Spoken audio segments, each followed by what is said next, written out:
The Game of Life and How to Play It by Florence Scovel Shinn, read by Sarah Partridge. This book was first published in 1925 and is produced by the Master Key Society. Copyright 2021, Master Key Society. Chapter 1. The Game. Many people think life is a fight, but it's really a game. To play it well, you need to understand spiritual laws, which the Old and New Testaments explain clearly. Jesus Christ taught that life is about giving and receiving. What you give, you will get back. If you spread hate, you'll receive hate. If you share love, you'll get love in return. This idea applies to everything. If you criticize, you will be criticized. If you lie, you'll be lied to. If you cheat, you'll be cheated. We also learn that our imagination plays a big role in life. Proverbs 4:23 says, "Keep your heart or imagination with all diligence, for out of it are the issues of life." This means that whatever we visualize will eventually show up in our lives. For example, a man who constantly worried about catching a rare disease ended up getting it and died because of his negative thoughts. To succeed in life, we need to train our imagination to focus on good things. When someone imagines only positive outcomes, they can attract health, wealth, love, friends, and their highest goals. Our imagination is like the scissors of the mind, shaping our reality. To train our imagination, we need to know how our mind works. The Greeks said, "Know thyself." There are three parts of the mind. 1. Subconscious mind. This is a powerful part of the mind that acts without direction, like steam or electricity. It carries out what we feel or clearly imagine. For example, a woman pretended to be a widow as a child, and when she grew up and married, her husband died, and she ended up living that life for many years. 2. Conscious mind. This is the human mind that sees life as it appears, noticing things like death, disaster, and poverty. It can influence the subconscious mind. 3. Superconscious mind. This is the part of us that holds perfect ideas and our true destiny. It often feels like an unattainable ideal, but it's really what we are meant to achieve. Many people don't realize their true purpose and chase after things that aren't meant for them, leading to disappointment. For example, a woman asked me to help her marry a man she loved. I told her it was better to find the right partner for her.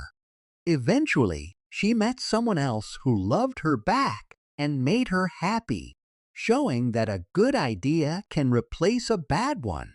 Jesus Christ said, "Seek first the kingdom of God, and all these things shall be added unto you," meaning that the best things come when we look for the right ideas and beliefs within ourselves.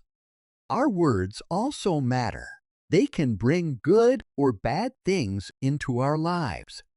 A woman who used to live well asked me why she was now struggling. We found out she often joked about living poorly, and eventually, that's what happened. The subconscious mind doesn't understand jokes, it takes everything seriously. However, we can change lack into abundance. For example, a woman came to me with only $8 and felt hopeless. I encouraged her to bless her money and follow her intuition. She ended up meeting an old friend who helped her financially. Jesus taught that we need to take action. We should ask for what we want, and we will receive it. Even our wishes can come true quickly if we believe in them.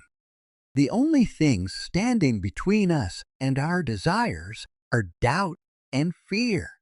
If we can wish without worrying, we can get what we want. Fear is our biggest enemy. It includes fears of lack, failure, and loss. Jesus asked why we fear when we should have faith. The goal of life is to clearly see the good and erase negative thoughts. A successful man once stopped all his fears after reading a simple sign that said, "Why worry? It will probably never happen." This helped him believe that only good things would come to him. In the next chapter, I will discuss how to impress good thoughts on the subconscious mind, which listens silently to everything we think and say. This is like a singer making a record on a phonograph. Every sound, including coughs or pauses, gets recorded. We need to erase the old negative thoughts in our minds and create new, positive ones. Say these words with strength and belief. I now break every false belief in my mind. They will disappear because they come from my own imagination. I create my perfect thoughts through the strength within me, thoughts of health, wealth, love, and self-expression. In the next chapters, I will show how changing our words can change our lives. Anyone who doesn't understand the power of words is missing out. Death and life are in the power of the tongue. Proverbs 18:21. The law of prosperity. God is our source of supply, and we can use our words to claim what is rightfully ours. We must believe in the power of our words. The Bible says, "My word will not return to me empty, but will accomplish what I desire." Words and thoughts are powerful and shape our lives. Once, a woman came to me upset because she was going to be sued for $3,000. She didn't know how to get the money. I told her that God would provide and that she should believe. When the due date came and she still hadn't received the money, I told her to act as if she were wealthy. She invited me to lunch to keep her spirits up. I told her to order a nice meal as if she already had the money. The next morning, she called me, and I said she was protected and that God is never late. Later, she excitedly told me about a surprising visit from her cousin, who offered her $3,000 the following month.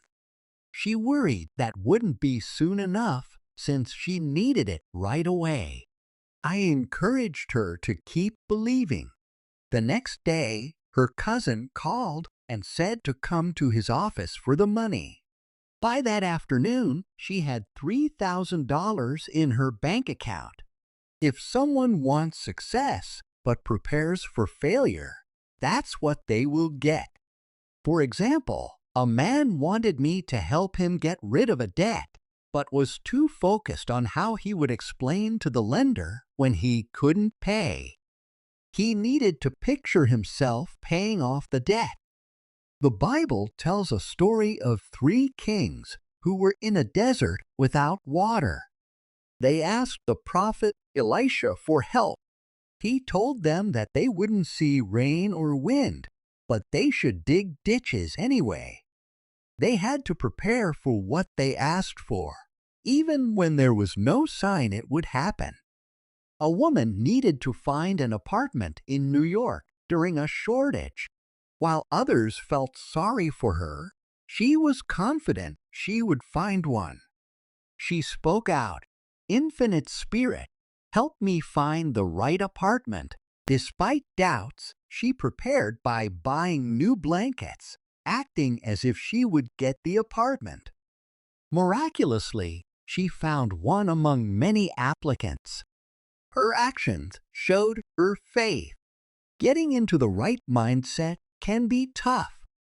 Doubts and fears can crowd our thoughts. That's why things often feel darkest before the light breaks through.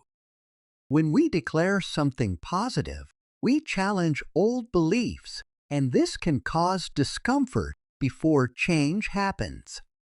It's essential to keep affirming our truths and be grateful for what we have already received. Before you call, I will answer means every good gift is waiting for us to recognize it. We can only receive what we believe we can have. The Israelites were told they could have all the land they could see, which is true for everyone. Every major achievement comes from holding on to a vision, even when it seems like things are falling apart. When the Israelites reached the promised land, they were scared because they saw giants and felt small. This is a common experience for many people. But those who understand spiritual laws stay calm and thankful, even during difficult times. Jesus taught his disciples not to focus on delays, but to see the potential around them. He had a clear vision of reality and understood that things are already perfect in divine thought. We need to hold on to our vision of what we want, whether it's health, love, abundance, or friendships. These ideas already exist in the divine mind and must flow through us. For example, a man came to me needing $50,000 for his business. Time was running out, and the bank had refused his loan. I told him to control his emotions and go back to the bank. I would help him with prayer. I said he was connected to the bank with love and that a solution would come. He doubted, saying it was impossible since the bank closed soon. I reminded him that with God, nothing is impossible. Later, he wrote me a letter saying I was right. He raised the money and would never doubt again.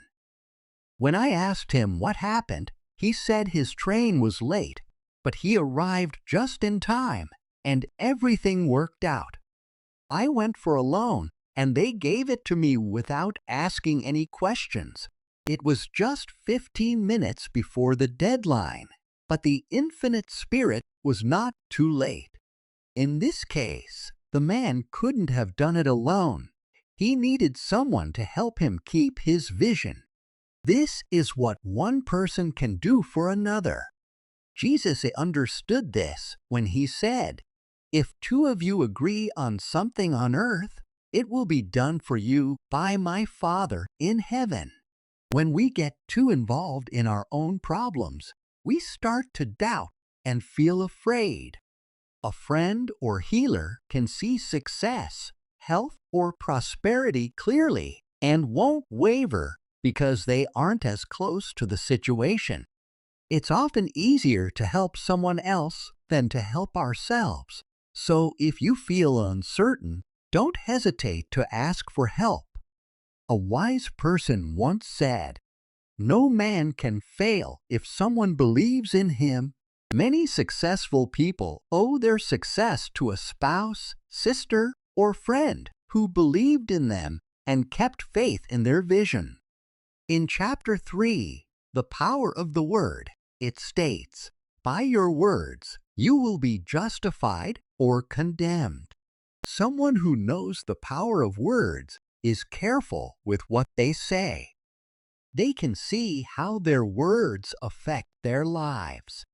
For example, I knew a man who always said, "I always miss the bus. It always leaves just as I get there." His daughter, however, said, "I always catch the bus. It always arrives just when I get there." Each created their own reality, one of failure, the other of success. This shows how superstitions work. Things like horseshoes or rabbit's feet don't have real power. But if someone believes they will bring good luck, that belief can create positive situations. However, once someone understands a higher truth, they can't rely on these superstitions anymore. For example, two men in my class were doing great in business until they both bought lucky monkeys. I pointed out that they were trusting the monkeys instead of God. They decided to get rid of the monkeys, and their success returned. This doesn't mean we should throw away all lucky charms, but we should recognize that the true power comes from God, and the charm is just a reminder of our hopes. One day, I was with a friend who was feeling very sad. She picked up a horseshoe while crossing the street and felt joy and hope. She believed it was a sign from God to help her stay positive. This belief gave her the strength to overcome her challenges. In my own life, I had to change my belief that certain things always led to disappointment. I learned to say, there is only one power, God, so there are no disappointments, only happy surprises. Once I made this change, good things started happening to me. I have a friend who would never walk under a ladder because she was afraid. I explained that fear shows a belief in two powers, good and evil, instead of just one. I encouraged her to walk under the next ladder she saw to show her faith in God. When she finally did, the ladder wasn't even there anymore. This happens often. If you're willing to face your fears, you might find they aren't real. Our words have power, and what we say can attract things into our lives. If someone constantly talks about illness, they are likely to attract illness. After learning the truth, we must be careful with our words. For instance, I have a friend who invites me for old-fashioned chats, which usually turn into long conversations about negative topics like loss and failure. I told her I prefer new-fashioned chats, where we focus on positive things. There's an old saying that we should only use our words to heal, bless, or prosper. What we say about others will come back to us. If someone wishes bad luck on another, they will likely attract bad luck for themselves. On the other hand, if they wish success for someone, they will also find success. The body can heal and transform through our words and clear thoughts. All sickness starts in the mind, so to heal the body, we must first heal our thoughts. The subconscious mind needs positive ideas. As it says in the 23rd Psalm, He restores my soul. This means our subconscious mind must be filled with good ideas. When our subconscious is filled with perfect ideas, we and God become one. This means we are in harmony with God and have power over our lives. Most sickness and unhappiness come from not following the law of love. Jesus said, "Love one another." For example, a woman I know had a severe skin disease that doctors said was incurable. She was worried about losing her job as an actress, but after a successful performance, she was dismissed due to jealousy from a colleague. She felt hatred toward him and prayed, "Oh God, help me not to hate him." After spending time in quiet reflection, she found peace and forgiveness. By asking for love, she followed the law of love, and her skin disease disappeared. Criticism can lead to illness, as negative thoughts can harm the body. Every illness stems from a troubled mind. When someone complained about being sick from a bad oyster, I pointed out that her problems came from arguments with 19 people. Her negative thoughts attracted the bad oyster. Any problems in our lives reflect our inner thoughts. A person's real enemies are often within themselves. It is said that our greatest challenges often come from those closest to us. Learning to love is a key lesson for humanity. Peace on earth, goodwill towards people. A wise person tries to improve themselves and help others. Their main focus is on sending kindness and blessings to everyone. The amazing thing is, when you bless someone, they can't harm you. For example, a man came to me worried about his business. He sold machinery, but a competitor showed up with a machine he claimed was better, and my friend was scared he would fail. I told him, first, let go of all fear. Know that God protects you, and the right machine will be sold by the right person to the right customer. I added, don't think anything bad about that competitor. Bless him all day and be open to the idea that your machine might not sell if it isn't the best. He went to the meeting without fear and wished well for the other man. The result was surprising. The competitor's machine broke down, and he sold his without any trouble. I say to you, love your enemies, bless those who insult you, and do good to those who hate you. Sending goodwill creates a protective shield around you, and no harm can come to you. When you have love and goodwill, you remove the enemies inside yourself, meaning you have no enemies outside. Peace on earth comes to those who send goodwill to others. Chapter 4. The Law of Non-Resistance. Do not resist evil. Don't let evil defeat you instead. Overcome it with good. Nothing can stand against a person who is completely non-resistant. The Chinese believe that water is the most powerful because it doesn't resist. It can shape rocks and move anything in its path. Jesus said, "Do not resist evil," because he understood that evil doesn't truly exist. It's a creation of our minds, believing in two powers, good and evil. There's an old story about Adam and Eve eating from the tree of illusion and seeing two powers instead of just one, God. Evil is a false idea created by humans through what I call soul sleep, where people's minds have been influenced by beliefs in sin, sickness, and death. We learned earlier that a person's soul is like their subconscious mind, and what they deeply feel good or bad shows up in their lives. A sick person sees sickness, a poor person sees poverty, and a wealthy person sees abundance. People often wonder why a young child gets sick when they don't even understand what it means.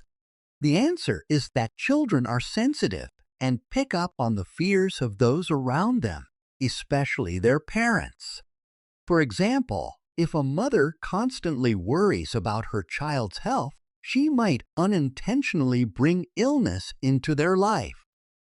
The person who thinks positively and only sends goodwill to others won't be affected by negative thoughts from others.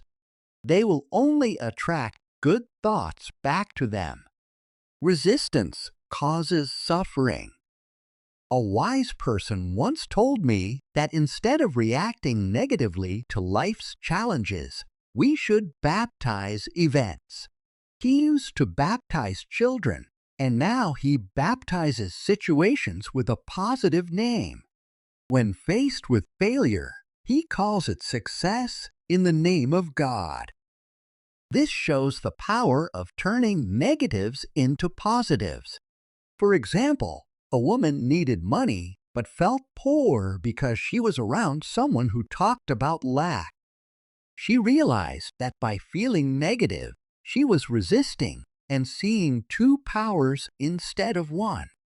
So she blessed that person and called the situation a success. Soon, through that connection, she received money from someone else. Every person is a valuable part of your life, and by blessing everyone, you take away their power to hurt you. This applies to countries as well as individuals. Sending love and goodwill to everyone weakens any harmful intentions. Understanding non-resistance comes from spiritual knowledge. Some people worry about being taken advantage of, but using non-resistance wisely ensures you won't be walked over. One day, I was waiting for an important phone call and resisted every call that came in. I thought it might interfere with the call I was waiting for. Instead of trusting that everything would work out, I created stress for myself. Eventually, I found out that my phone was disconnected because I had been anxious and afraid. Once I realized this, I began to bless the situation, declaring it a success. Soon after, my friend quickly got the phone fixed, and I received the important call I was waiting for. If you resist a problem, it will stay with you. If you run away from it, it will follow you. A woman once told me she was unhappy at home with her critical mother, so she got married, only to find that her husband was just like her mother. So she ended up facing the same issues again. Agree quickly with challenges. Accept that a difficult situation can be good, and it will lose its power. When a person is at peace inside, problems fade away. Therefore, our work is always with ourselves. People often ask me to change their family members, but I tell them I will help change them instead. When you change, those around you will change too. One of my students had a habit of lying. I told her that lying would lead to others lying to her. She was unhappy because she didn't trust a man she loved, thinking he was lying to her. I reminded her that because she lied, someone else would lie to her. Later, she told me she stopped lying after living with someone who lied even more. Life acts like a mirror, reflecting our traits in those we associate with. Dwelling on the past is unhelpful and goes against spiritual principles.